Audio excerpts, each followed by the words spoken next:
If particle moves in a plane such that its distance from a point, that point may be fixed or moving, remains constant with time,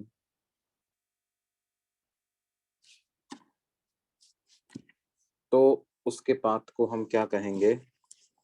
Then its path is called as circular. देखो जैसे हमें day to day life में कहाँ पे circular path देखने को मिलता है बच्चों? आपने एक पार्टिकल को स्ट्रिंग से बांधा और उसे you start whirling that string, तो वो लेट्स से इस तरह से मूव कर रहा है।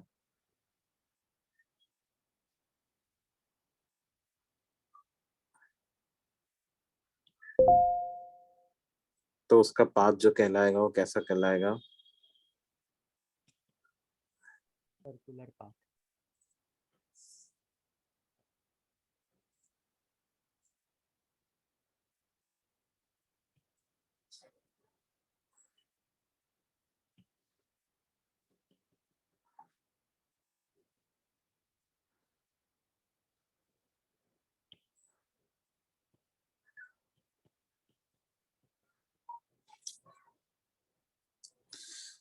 अच्छा बच्चों, एक इमेजिनेशन करो कि मान लो एक कोई फैन है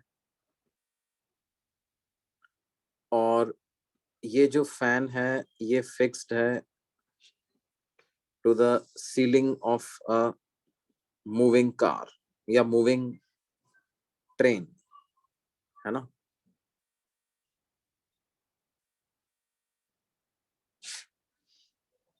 फैन इन अ ट्रेन।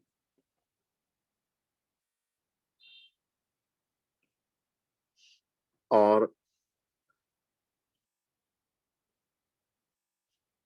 यहाँ पर मान लीजिए कोई पॉइंट है, क्या इस पॉइंट का मोशन सर्कुलर बोल सकते हैं?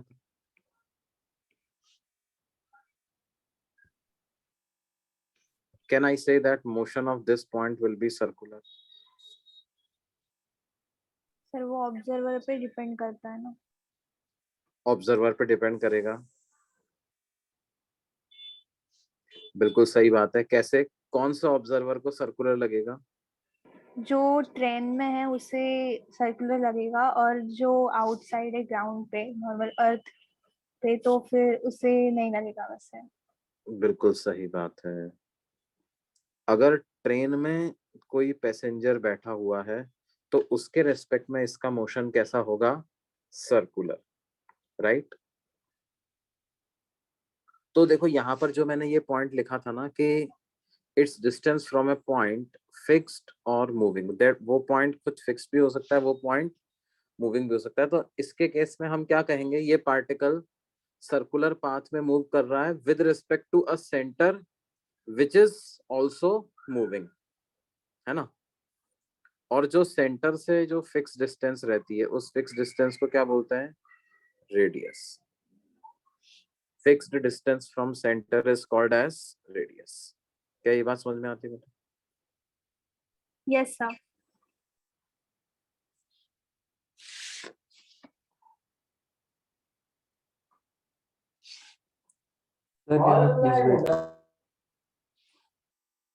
तो वो जो फिक्स्ड या मूविंग पॉइंट होता है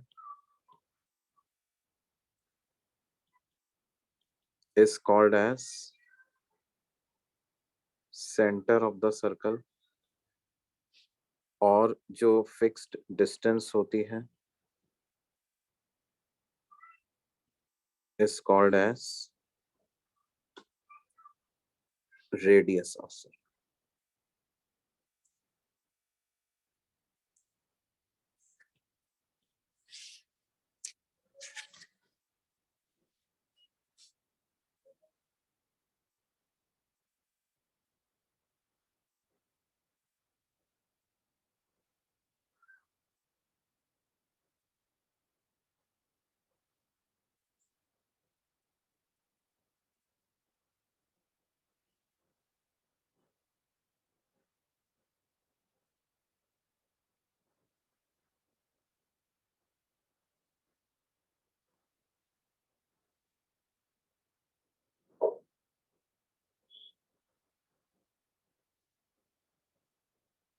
ये पेज नोट कर लिया बच्चों सबने?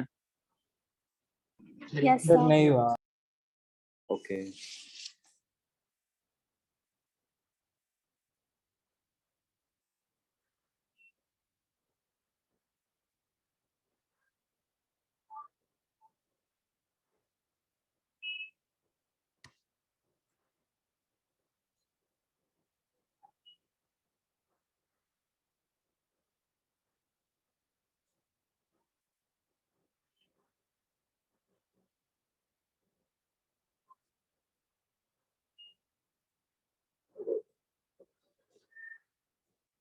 ये सर डन।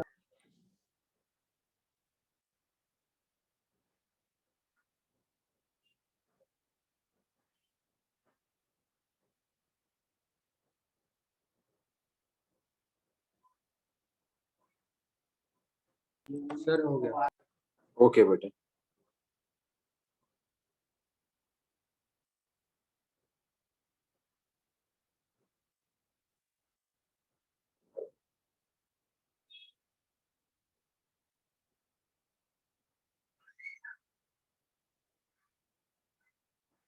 देखिए बच्चों,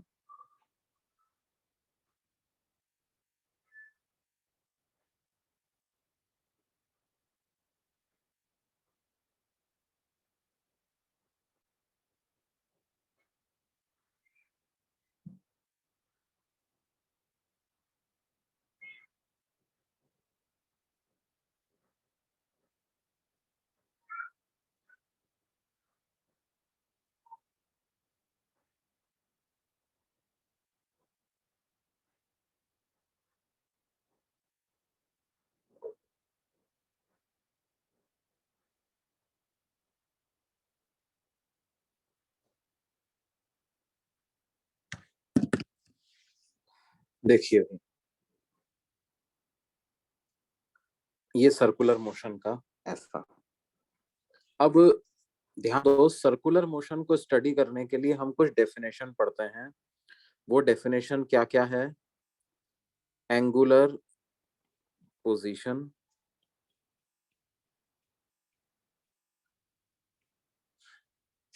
एंगुलर वेलोसिटी,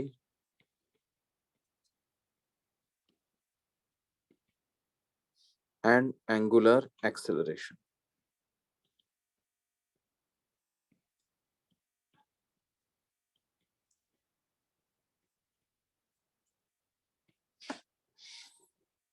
इसका सिंबल होता है theta.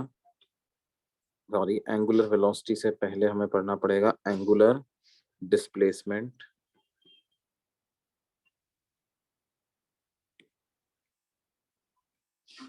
And angular velocity.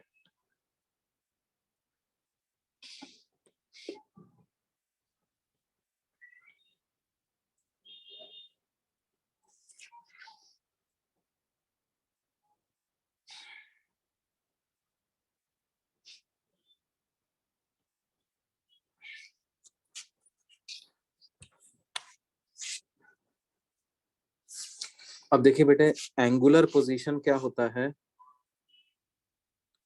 It is the angle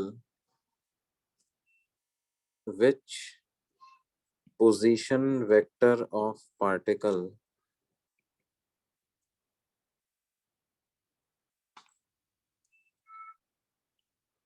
with respect to origin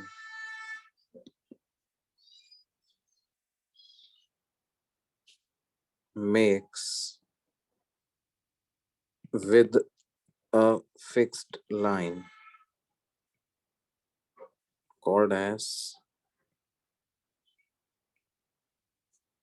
reference।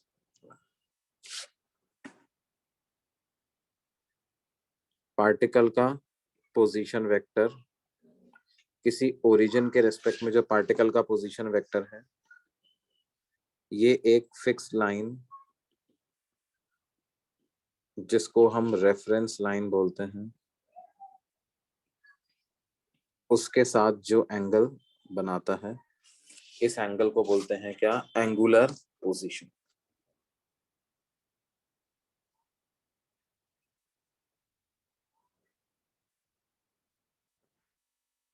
फिर ओरिजिन नेक्स्ट के आगे क्या लिखा है? क्या बेटे? नेक्स्ट के आगे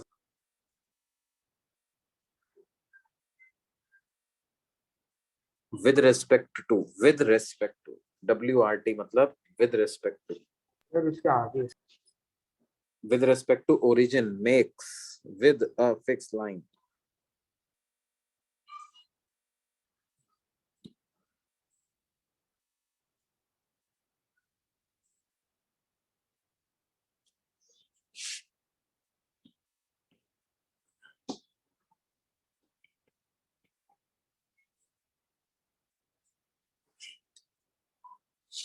ये जो थीटा है ये कहलाएगा एंगुलर पोजीशन ऑफ P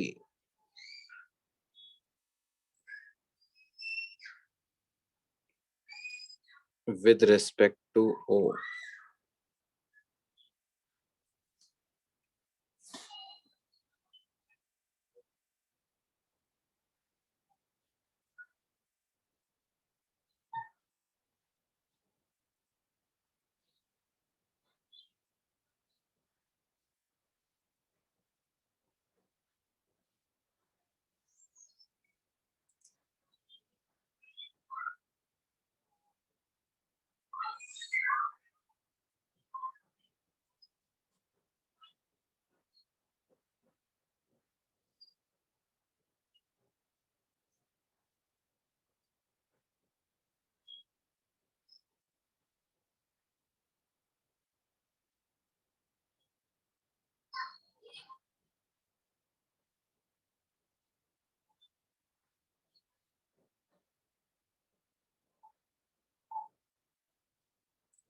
क्या ये बात समझ में आती है बेटे?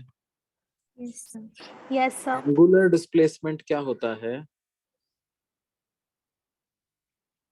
It is angle by which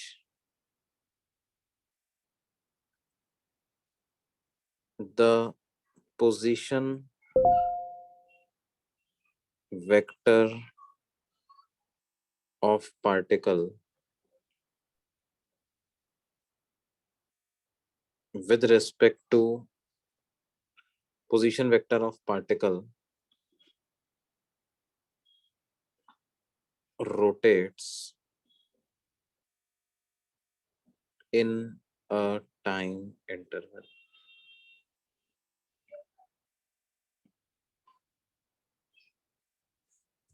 It is the angle by which the position vector of particle rotates in a time interval. किसी टाइम इंटरवल में वो एंगल जिससे पार्टिकल का पोजीशन वेक्टर रोटेट हो जाता है। मतलब कि अगर मैं थोड़े और स्पेसिफिक बात करूं तो एग्जाम्पल के तौर पर इन वन रोटेशन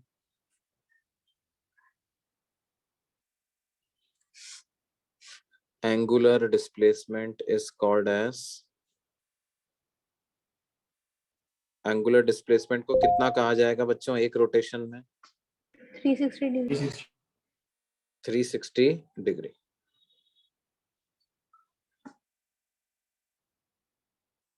या 2 पाई रेडियन। ध्यान दो, इसको जीरो नहीं कहेंगे। कुछ लोग अगर सोच रहे हैं कि सर जीरो हो जाएगा, डिस्प्लेसमेंट तो जीरो होता है। डिस्प्लेसमेंट जीरो होता है, डिस्प्लेसमेंट की डेफिनेशन अलग होती है, वो चेंज इन पोजीशन वेक्टर होता है ना। एंगुलर डिस्प्लेसमेंट अलग चीज है। हाँ, अगर ऐसा हो कि पार्टिकल कुछ एंगल क्लॉकवाइज घूमे फिर उतना ही एंगल एंटी क्लॉकवाइज घूमे, तो हम कह देंगे कि उसका एंगुलर डिस्प्लेसमेंट जीरो हो रहा है। जैसे ये पार्टिकल का पोजीशन वेक्टर है,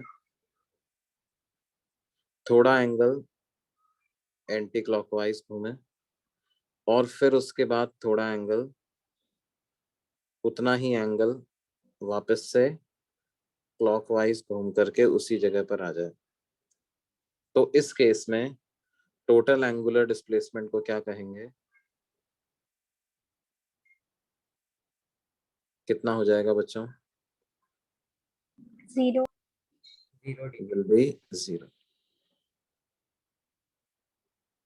भाई इसमें हम क्या कन्वेंशन अटैच कर लेते हैं कि जो जनरल कन्वेंशन होता है रिगार्डिंग एंगुलर डिस्प्लेसमेंट वो यही होता है। General convention regarding angular displacement is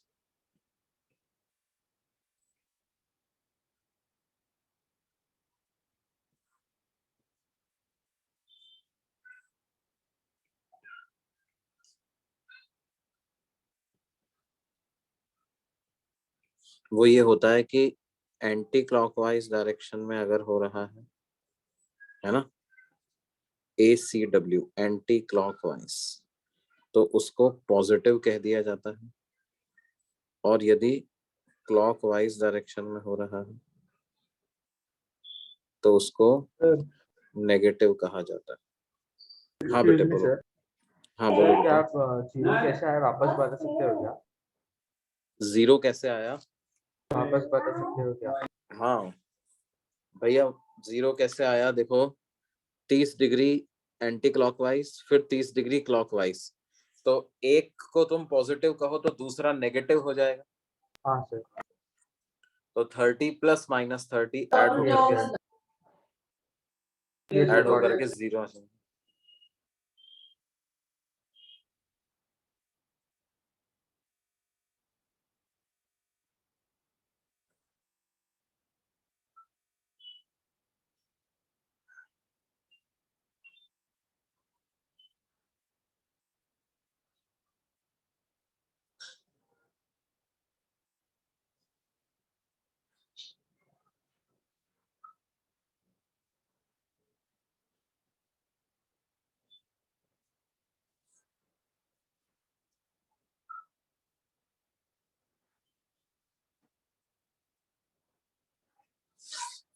हाँ बेटे समझ में आया अभी?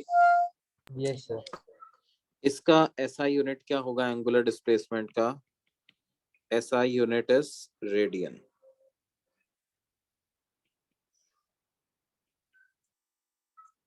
SI unit of angular displacement is radian.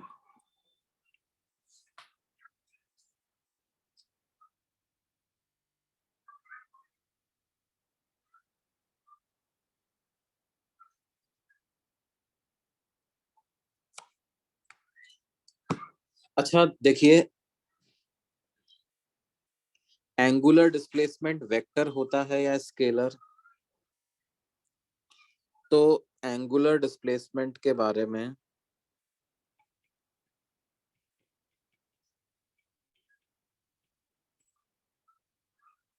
Sir scalar होगा। बेटे इसका नेचर थोड़ा सा कॉम्प्लेक्स होता है।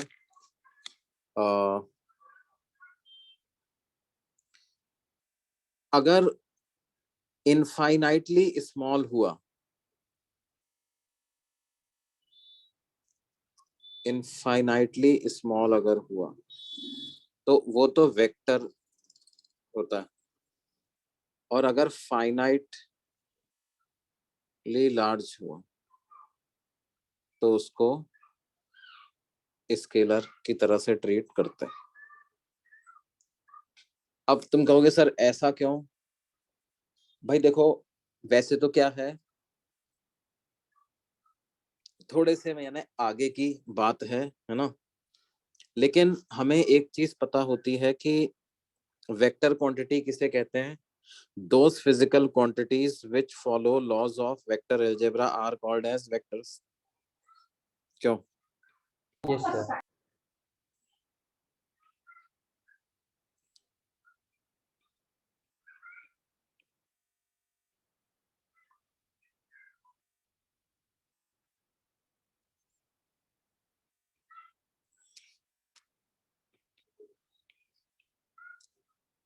अब one of the laws of vector algebra क्या होता है कि vector A plus vector B is equal to vector B plus vector A. Vector addition is commutative.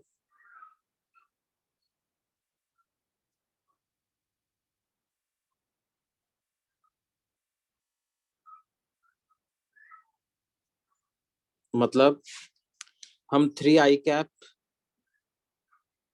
Plus 4j cap करें या 4j cap plus 3i cap करें, क्या answer same आएगा क्या? Yes sir.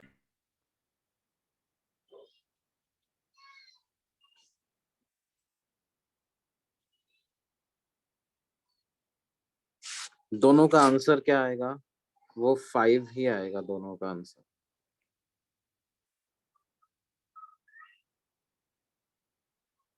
आप 3i cap plus 4j cap करो तब भी यही वेक्टर आने वाला है, 4j cap plus 3i cap करो तब भी यही वेक्टर आने वाला है।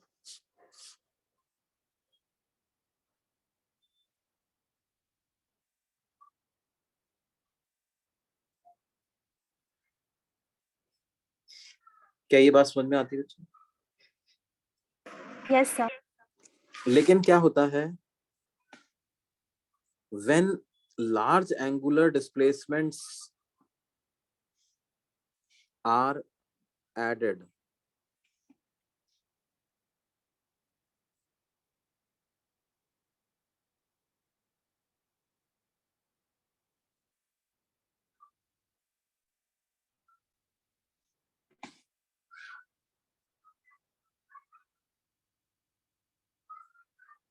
it is found that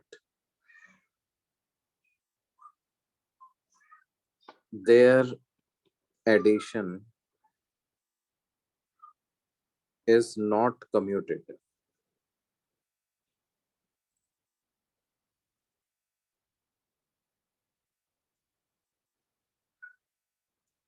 उनका एडिशन जो होता है वो कम्यूटेटिव नहीं होता।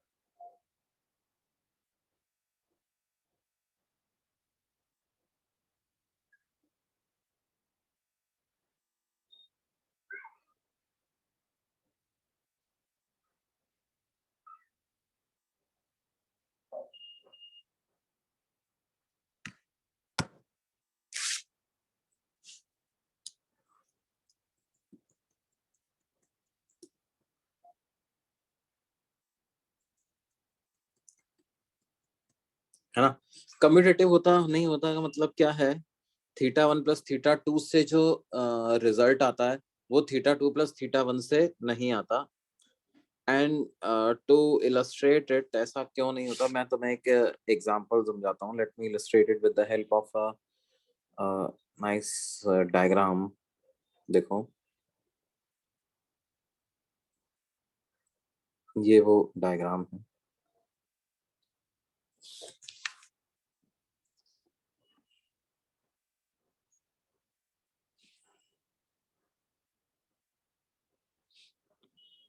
देखो ये डायग्राम देख पा रहे हो बच्चों?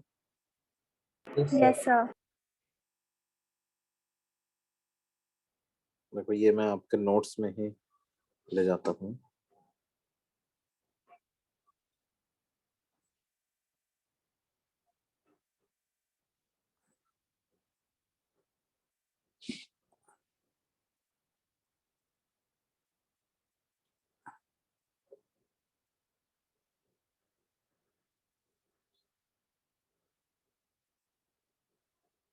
ये क्या हुआ?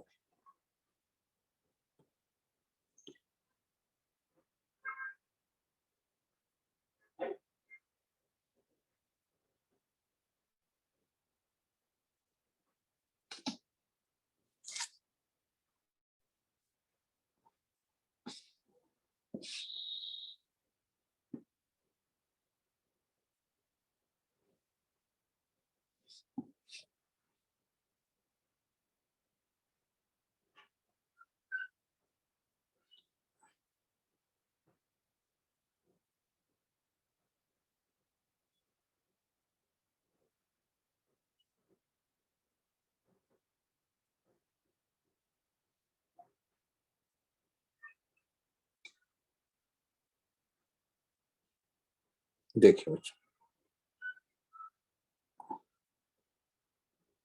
ये डायग्राम में इन्होंने क्या किया हुआ है बेटे, नॉन कम्यूटेटिव एडिशन का जो नेचर है वो डिस्क्राइब किया हुआ है ना। उन्होंने कहा, लिखा है कैसे कि भाई y theta x I cap plus theta y j cap is not equal to theta y j cap plus theta x I cap. See as you can see, ये x एक्सिस है, ये y एक्सिस है, ये z axis है। ठीक है बच्चों। Yes sir. और यस हम क्या कर सर। रहे हैं, ये जो ऑब्जेक्ट हमारे पास डायग्राम में दिखाया गया है, इसको हम 90 डिग्री से रोटेट कर रहे हैं। We are providing it an angular displacement of 90 degree. लेकिन वो जो 90 डिग्री के दो बार 90 डिग्री का एंगुलर डिस्प्लेसमेंट इसको प्रोवाइड कर रहे हैं, है ना। हम क्या कर रहे हैं, इसको दो बार 90 डिग्री का एंगुलर डिस्प्लेसमेंट प्रोवाइड कर रहे हैं। एक बार 90 डिग्री का एक्स एक्सिस के अलोंग, फिर उसके बाद 90 डिग्री का वाई एक्सिस के अबाउट। ये नजर आ रहा है बच्चों। Yes sir. एक बार एक्स एक्सिस के अबाउट, एक बार वाई एक्सिस के about.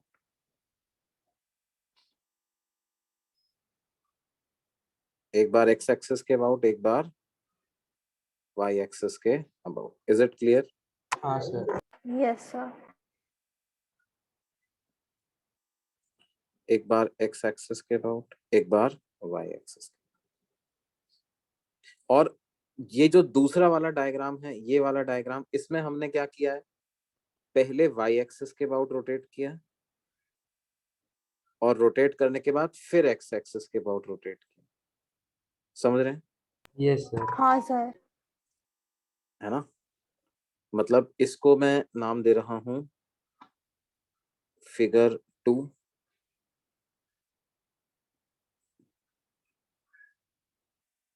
and this one is figure 1. So in figure 1,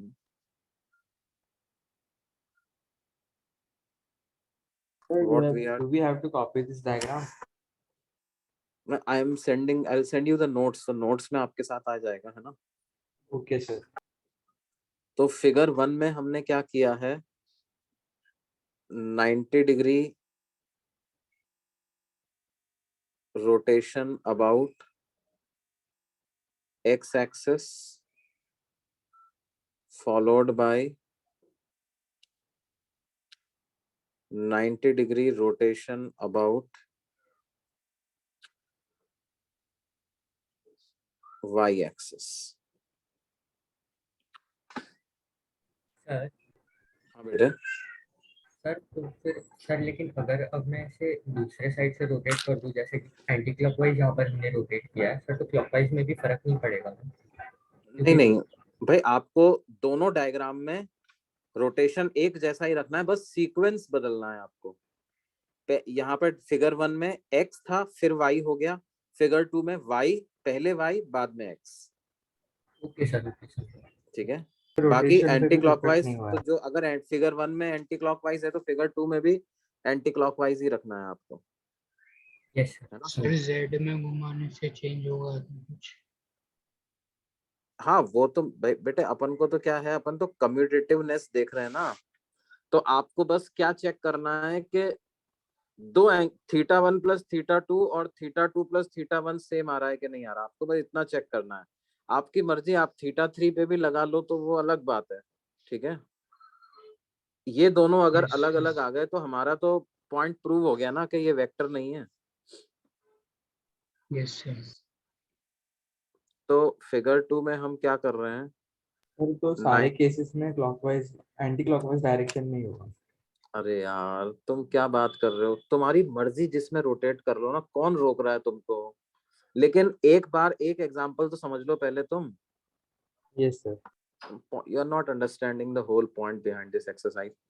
the point is कि हम क्या करना चाह रहे हैं, एक एक एक एग्जांपल के थ्रू ये समझने चाह रहे हैं कि angular displacement addition is non commutative. समझ रहे हो?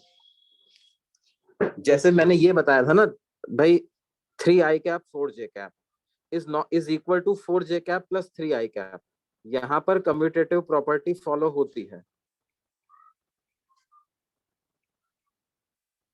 पहले पार्टिकल 3 मीटर ईस्ट में जाए फिर 4 मीटर नॉर्थ में चला जाए, या पहले 4 मीटर नॉर्थ में जाए बाद में 3 मीटर ईस्ट में चला जाए, तो क्या होगा? रिजल्टेंट डिस्प्लेसमेंट पार्टिकल का सेम ही आएगा, इररेस्पेक्टिव ऑफ पहले आप, जैसे यहाँ पर क्या गया, पहले ईस्ट में गए फिर नॉर्थ में गए, और इस वाले अपर सीक्वेंस में जो व्हाइट कलर में मैंने बनाया गया उसमें क्या है, पहले नॉर्थ में गए फिर ईस्ट में गए, है ना? तो वो वेक्टर तो दोनों सेम ही रखने पड़ेंगे ना तुमको। Yes sir. बस पहले और बाद का आप सीक्वेंस चेंज करके ये चेक कर रहे हो कि रिजल्टेंट पोजीशन पार्टिकल अगर यहाँ से स्टार्ट ए पॉइंट से स्टार्ट किया तो वो बी पे ही पहुंच रहा है ना, इररेस्पेक्टिव ऑफ कि पहले 3 आई कैप हुआ था या पहले 4 जे कैप हुआ था। Yes sir.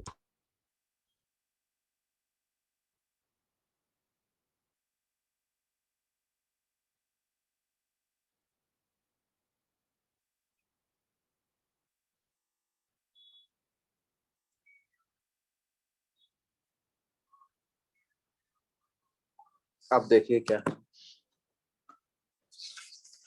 फिगर 2 में हम क्या कर रहे हैं, 90 degree rotation about Y axis, ये पहले कर रहे हैं, followed by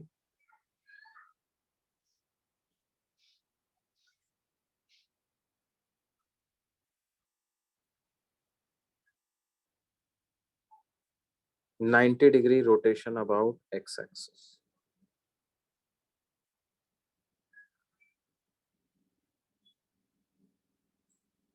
ninety degree rotation about Y axis followed by 90 degree rotation about X axis, ये ऐसा हम कर रहे हैं। दोनों में बुक की पोजीशन या जो भी ये ऑब्जेक्ट इन्होंने लिया हुआ है, इसकी पोजीशन दोनों केस में अलग अलग आ रही है बेटे। इस फिगर 1 में जो मैं ऑपरेशन परफॉर्म कर रहा हूँ, बेसिकली वो क्या परफॉर्म कर रहा हूँ, एक्स डायरेक्शन में displacement followed by Y direction का डिस्प्लेसमेंट। फिगर 2 में क्या कर रहे हैं, वाई डायरेक्शन का डिस्प्लेसमेंट पहले फॉलोड बाय एक्स डायरेक्शन का डिस्प्लेसमेंट, और ये दोनों अलग अलग आ रहे हैं, इनका एडिशन सेम नहीं आ रहा। देखो जैसे फिगर 1 में आप देखो, हमने एक्स एक्सिस के अबाउट एंटी क्लॉकवाइज डायरेक्शन में रोटेट कर दिया, तो क्या ये एम जो शब्द लिखा हुआ है ये ऊपर पहुंच जाएगा इधर? Yes sir. Yes sir. उसके बाद मैंने क्या किया, वाई डायरेक्शन में एंटी क्लॉकवाइज रोटेट कर दिया, तो अब ये एम वाली चीज सामने आ जाएगी, यहाँ पे आ जाएगी, वहां से यहाँ। तो Yes. देखो ये ऑब्जेक्ट की ओरिजिनल पोजीशन ऐसी थी, और पहले एक्स एक्सिस के अबाउट 90 डिग्री रोटेट किया, फिर वाई एक्सिस के अबाउट 90 डिग्री रोटेट किया, ऑब्जेक्ट की फाइनल पोजीशन कुछ इस तरह की आ गई। क्या ये बात समझ में आ रही है? Yes sir. Yes sir.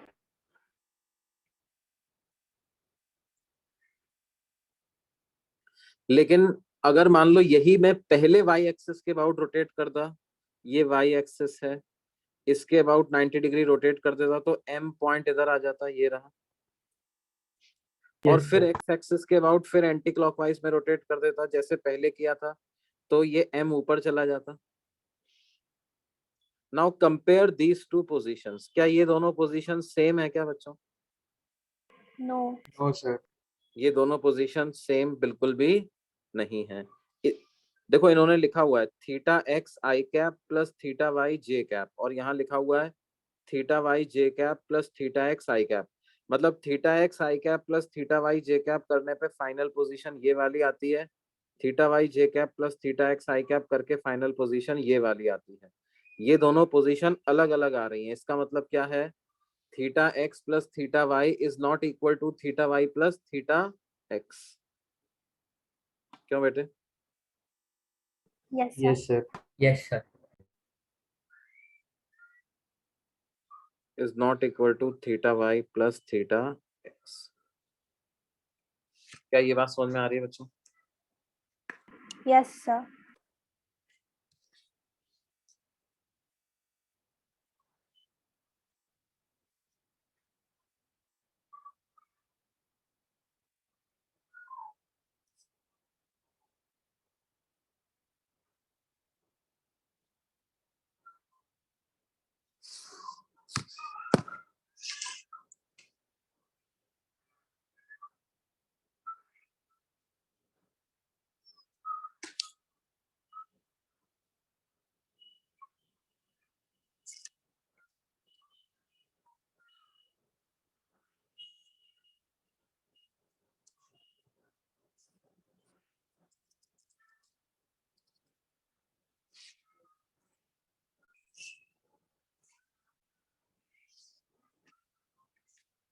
आज आप लोगों का टेस्ट भी था क्या बच्चों? हाँ सर। यस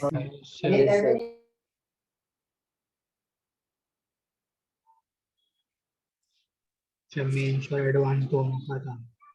दोनों का था। Okay yes okay okay okay. तो आज थक गए होगे बुरी तरीके से तुम लोग हैं। कहीं यही कारण तो नहीं है? कई कुछ लोग एब्सेंट भी दिख रहे हैं मेरे को। हो सकता है सर। हाँ सर। ओके बेटा, ऐसा एग्जाम वगैरह हो तो बता दिया करो। कभी कभी क्या है, टाइम टेबल लगाने वालों को शायद पता नहीं रहता होगा। तो अगर ऐसा कुछ दिक्कत हो तो बता दिया करो आप लोग एडवांस, है ना? ऊपर से एक क्लास कैंसिल हो गया था। एक क्लास कैंसिल हो गया था, कौन सा वाला? मैथ्स का मैथ्स इससे का। पहले। फिर अभी मैथ्स भी लगा था एक्चुअली, पीडीएस सर ने लगवाया था, लेकिन फिर उन्होंने कैंसिल करवा दिया था। अभी ओके 5 बजे एग्जाम खत्म हुआ है। Okay okay okay.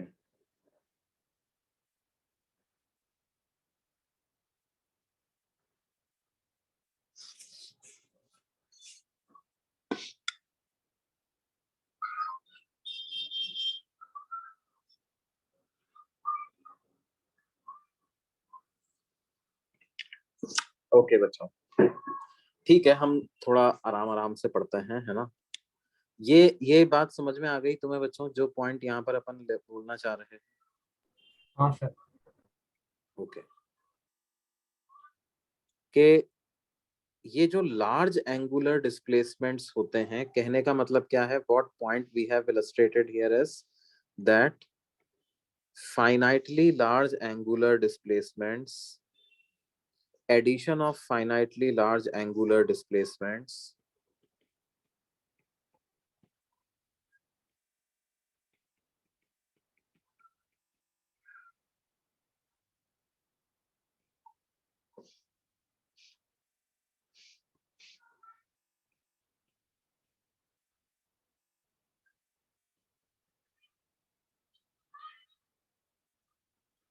is not commutative.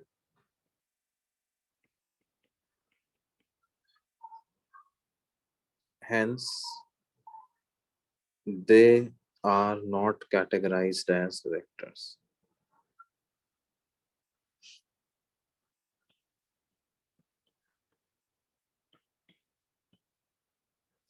अच्छा, तो फिर आप कहोगे सर, तो फिर क्या इनफाइनाइटली स्मॉल था?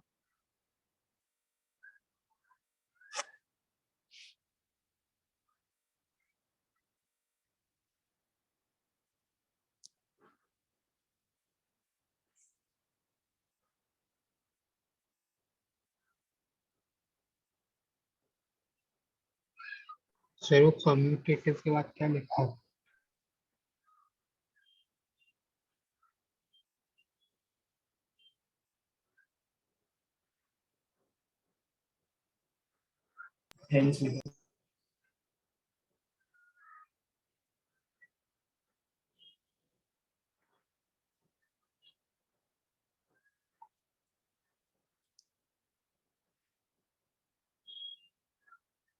कहां पर बेटे?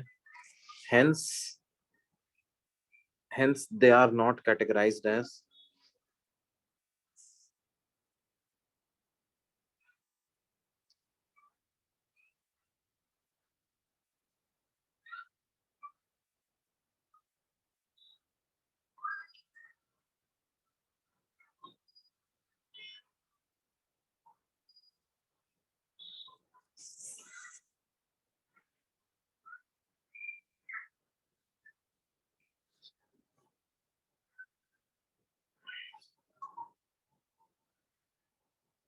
अच्छा, जो छोटे एंगुलर डिस्प्लेसमेंट्स होते हैं बच्चों, छोटे एंगुलर डिस्प्लेसमेंट्स होते हैं, वो उनको हम वेक्टर बोलते हैं, है ना? क्यों वेक्टर बोलते हैं? क्योंकि देखो, आप ऐसे इमेजिन करो, जैसे अगर आप मान लो इसको 90 डिग्री रोटेट ना कर करके बहुत छोटा सा रोटेट करते, स्मॉल रोटेशन देते अपन इसको, तो ये वाला फेस जो है बस ये थोड़ा सा ही रोटेट होता, ये ऐसे हो जाता थोड़ा सा।